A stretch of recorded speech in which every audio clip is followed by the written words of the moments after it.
أعوذ بالله من الشيطان الرجيم بسم الله الرحمن الرحيم اللهم صل على سيدنا محمد وعلى آله وأصحابه وبارك وسلم علیہ۔ السلام علیکم تمام دوست۔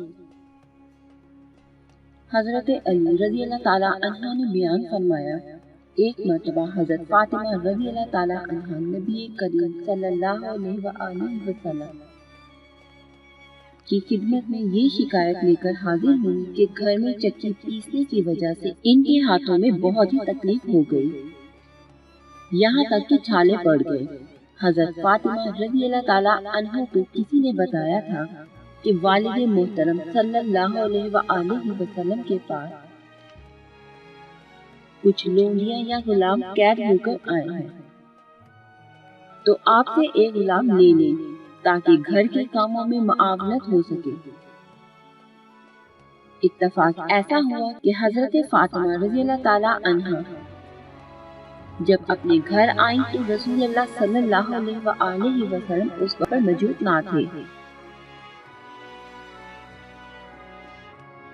تو آپ نے اپنا پیغام اماں عائشہ صدیقہ رضی اللہ تعالیٰ عنہ کو دے دیا کہ اس طرح میں گھر میں بہت مشقت اور محنت سے کام کرتی ہوں۔ جب نبی کریم صلی اللہ علیہ وآلہ وسلم تشریف لائے تو آپ کو پیغام ملا۔ اس کے بعد حضرت علی رضی اللہ تعالیٰ عنہ بیان فرماتے ہیں کہ اسی دن رات کا وقت تھا اور ہم سونے ہی والے تھے کہ حضور نبی کریم صلی اللہ علیہ وآلہ وسلم تشریف لائے۔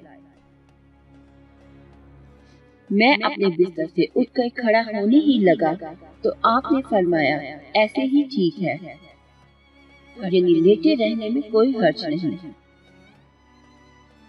آپ نبی کریم صلی اللہ علیہ وآلہ وسلم بلا تکلف بستر کے قریب ہو کر بیٹھ گئے۔ حضرت علی رضی اللہ تعالیٰ عنہ فرماتے کہ آپ ہمارے اتنے قریب بیٹھے تھے کہ مجھے آپ کے اندرات کی ٹھنڈک اپنے جسم میں محسوس ہونے لگی۔ پھر آپ صلی اللہ علیہ وآلہ وسلم نے ارشاد فرمایا، تم دونوں نے جو مجھ سے مانگا ہے یعنی غلام یا لونڈی، کیا میں تمہیں اس سے بہتر کوئی چیز دے دوں؟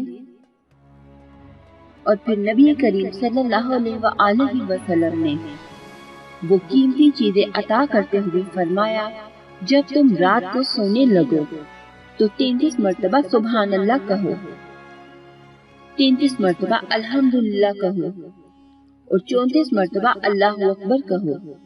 یہ تم دونوں کے لیے خادم یعنی لونڈی یا غلام سے بہتر ہے، یعنی وہ خادم تمہیں اتنا فائدہ نہیں پہنچا سکے گا جتنا اس وظیفے کو پڑھنے سے تمہارے کام آسان ہو جائیں گے اور آخرت میں بھی بہت بڑا ثواب ملے گا۔ یعنی خادم تو دنیاوی فائدے کے لیے تھا، مگر یہ وظیفہ دنیا اور آخرت دونوں کے لیے ہے۔ سبحان اللہ، بہت ہی خوبصورت وظیفہ تمام خواتین کے لیے۔ اگر اس کو پورے یقین کے ساتھ کیا جائے تو امید ہے کہ ہم لوگوں کی تھکان اس وظیفے سے ضرور ختم ہو سکتی ہے، لیکن اس کے لیے ہمیں پورا یقین اور پورے عقیدے کی ضرورت بھی ہے۔